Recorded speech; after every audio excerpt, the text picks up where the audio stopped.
पंचांग के अनुसार भाद्रपद मास के पूर्णिमा तिथि पर पितृपक्ष आरंभ होती है, जो आश्विन मास की अमावस्या, जिसे सर्वपुत्र अमावस्या भी कहा जाता है, वो दिन समाप्त होती है। इस बार पितृपक्ष 10 सितंबर से शुरू होगा और 25 सितंबर को समाप्त होगा। मान्यता है कि मृत्यु के देवता यमराज श्राद्ध पक्ष में पितरों को मुक्त कर देते हैं, ताकि वे स्वजनों के यहाँ जाकर तर्पण ग्रहण कर सके। पितरों भाद्रपक्ष पूर्णिमा पर पितृलोक से धरती पर आ जाते हैं और 16 दिनों तक श्राद्ध तर्पण पिंडदान ग्रहण करके पितृ अमावस्या की रात्रि को वापस पितृलोक में चले जाते हैं। इसलिए यह 16 दिन पूर्ण रूप से पितरों को समर्पित होते हैं। इन 16 दिनों में पितरों की आत्मा की शांति के लिए पिंडदान श्राद्ध तर्पण कर्म किया जाता है। पितरों के लिए श्रद्धा से कुछ समर्पित करना ही श्राद्ध कहलाता है। यह 16 दिन पितरों को प्रसन्न कर पितरों की कृपा प्राप्त करने के लिए बहुत ही खास मानी जाती है। दोस्तों, जैसा कि आप सभी जानते हैं कि पितृपक्ष के दौरान कोई भी शुभ और मांगलिक कार्य नहीं किए जाते हैं। शास्त्रों में पितृपक्ष के कई नियम बताए गए हैं। अगर उन नियमों का पालन ना किया जाए तो इससे पितृदोष लगता है, पितृदोष नाराज हो जाते हैं। पितृपक्ष के दौरान शुभ और मांगलिक कार्य न करने के साथ ही कुछ ऐसी चीजें भी होती है जिनका सेवन पितृपक्ष के दौरान भूल कर भी नहीं करना चाहिए। पितृपक्ष पितरों को समर्पित होते हैं, इसलिए इस दौरान भोजन का विशेष महत्व होता है। इस दौरान पितरों के लिए भोजन निकाला जाता है, ब्राह्मण भोज कराए जाते हैं और पंचबलि भी दी जाती है। लेकिन शास्त्रों में कुछ ऐसी चीजों के बारे में बताया गया है जिन्हें पितृपक्ष के दौरान भूल कर भी नहीं खाना चाहिए। कुछ ऐसी चीजें हैं जिनका ना तो पितृपक्ष के दौरान सेवन किया जाता है और न ही पितरों को या ब्राह्मणों को इन चीजों का भोग लगाया जाता है। तो आइए दोस्तों, हम जानते हैं कौन सी वह चीजें हैं जिनका पितृपक्ष के दौरान भूल कर भी सेवन नहीं करना चाहिए। कौन सी ऐसी चीज है जिसको पितृपक्ष के दौरान पितरों के या ब्राह्मणों के भोजन में भूल कर भी शामिल नहीं करना चाहिए, वरना दोष लगता है। आगे बढ़ने से पहले आपसे रिक्वेस्ट करते हैं कि वीडियो को लाइक जरूर कीजिएगा, दोस्तों को शेयर कर दीजिएगा और आपने अभी तक चैनल को सब्सक्राइब नहीं किया है तो चैनल को सब्सक्राइब करके बेल आइकन जरूर दबाइएगा। दोस्तों, बड़े बुजुर्ग द्वारा, ब्राह्मणों द्वारा आपने अधिकतर यही सुना होगा कि पितृपक्ष के दौरान वही भोजन बनाएं, वही भोजन का पितरों को या ब्राह्मणों को भोग लगाएं जो पितरों को पसंद था, तभी पितरों की आत्मा को शांति मिलती है। लेकिन यही हम कुछ गलतियां कर बैठते हैं। अधिकतर घरों में अधिकतर लोगों के पूर्वजों को प्याज लहसुन पसंद होते हैं, तो जब वह भोजन बनाते हैं तो उसमें प्याज और लहसुन डालते हैं और पूर्वजों की पसंद के हिसाब से भोजन बनाकर ब्राह्मणों को वो भोजन कराते हैं।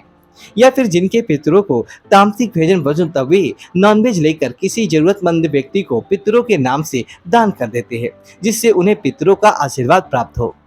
अगर आप भी ऐसा करते हैं तो भूल कर भी ऐसी गलती आगे से ना करें। शास्त्रों के अनुसार पितृपक्ष के दौरान प्याज लहसुन मीट और अंडे का सेवन भूल कर भी नहीं करना चाहिए और पितरों के भोजन में भी इन चीजों का इस्तेमाल भूल कर भी नहीं करना चाहिए। शास्त्रों के अनुसार भगवान विष्णु और माँ लक्ष्मी जी को पितृदेव कहा गया है।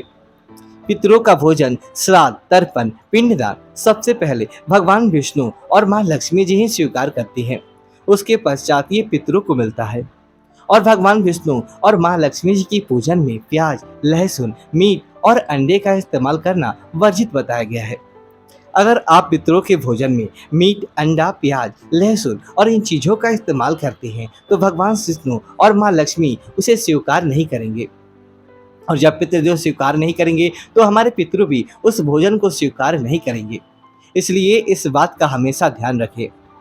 श्राद्ध पक्ष के दौरान पितरों के निमित्त जो भोजन बनाए या ब्राह्मणों को जो भोजन कराने के लिए भी जो भोजन बनाए वो बिना प्याज लहसुन और मीट अंडे का बनाए।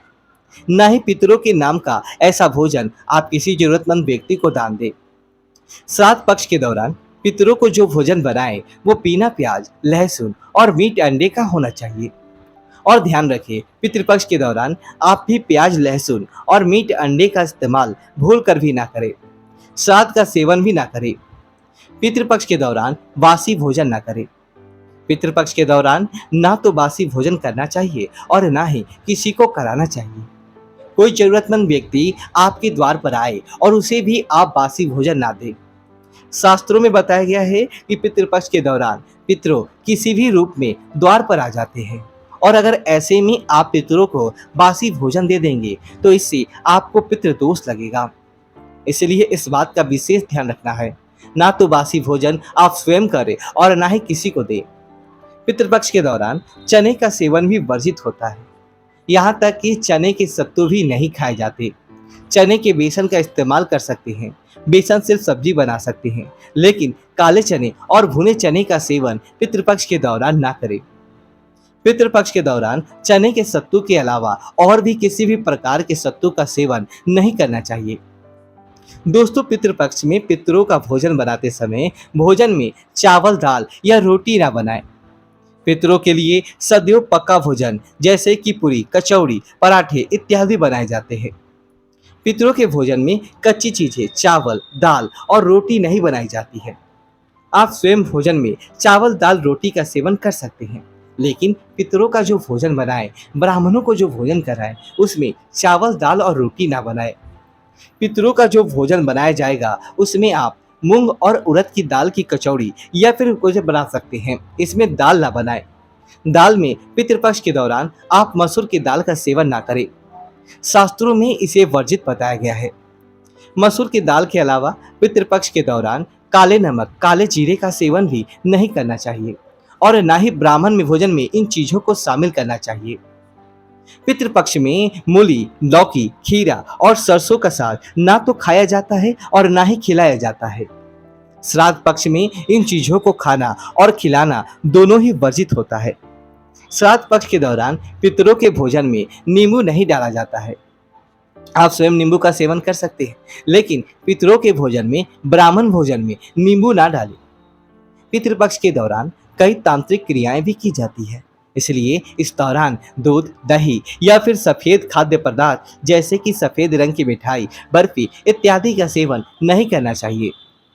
पितृपक्ष के दौरान गाय के दूध का सेवन करने से बचना चाहिए, खास तौर पर वो गाय जिसने हाल ही में बच्चे को जन्म दिया हो। ऐसी गाय के दूध का सेवन भूल कर भी ना करें। पितृपक्ष के दौरान खीर अवश्य ही बनाई जाती है और खीर का पितरों को, ब्राह्मणों को और भोग लगाया जाता है।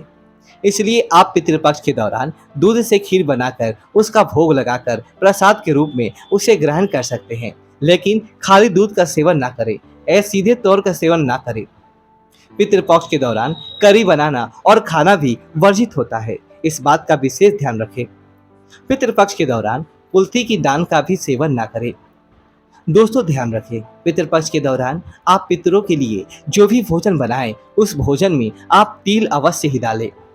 पितृपक्ष में जो पितरों का भोजन बनाएं, ब्राह्मणों को जो भोजन कराएं या पंच बलि लगाएं या किसी जरूरतमंद व्यक्ति को पितरों के नाम से भोजन दें, उस भोजन में थोड़े से काले तिल अवश्य ही डालें। शास्त्रों के अनुसार जिस भोजन में काले तिल होते हैं वह भोजन पितृ ग्रहण करते हैं, लेकिन जिस भोजन में काले तिल नहीं होते हैं उसे भूत पिशाच ग्रहण करते हैं। इसलिए इस बात का विशेष ध्यान रखें। पितरों के भोजन में काले तिल डालकर ही आप पितरों को भोग लगाएं। काले तिल दूध पिचासों से श्राद्ध के भोजन की रक्षा करते हैं, इसलिए इस बात का विशेष ध्यान रखें। दोस्तों, पितृपक्ष के दौरान कभी किसी दूसरे व्यक्ति का अन्न भी ग्रहण नहीं करना चाहिए, यानी कि किसी दूसरे व्यक्ति का भोजन भी ना करें। किसी दूसरे व्यक्ति के घर जाकर ना तो भोजन करें और ना ही किसी दूसरे व्यक्ति को उपयोग का आप भोजन करें। पितृपक्ष पितरों के समर्पित होते हैं। ये पितरों की कृपा, आशीर्वाद प्राप्त करने के लिए बहुत ही खास दिन माने जाते हैं। इन दिनों में आप थोड़े से प्रयास से ही अपने पितरों की कृपा प्राप्त कर सकते हैं। वहीं अगर आप एक छोटी सी भी गलती पितृपक्ष के दौरान कर देंगे तो इससे आपके पितरों और आपसे नाराज हो जाएंगे। इसलिए पितृपक्ष के दौरान इन सभी बातों का विशेष ध्यान रखें। भूल कर भी इन चीजों का सेवन पितृपक्ष के दौरान ना करें और ब्राह्मणों को भोज कराते समय भी इन बातों का विशेष ध्यान रखें, जिससे आपको आपके पितरों की कृपा प्राप्त हो।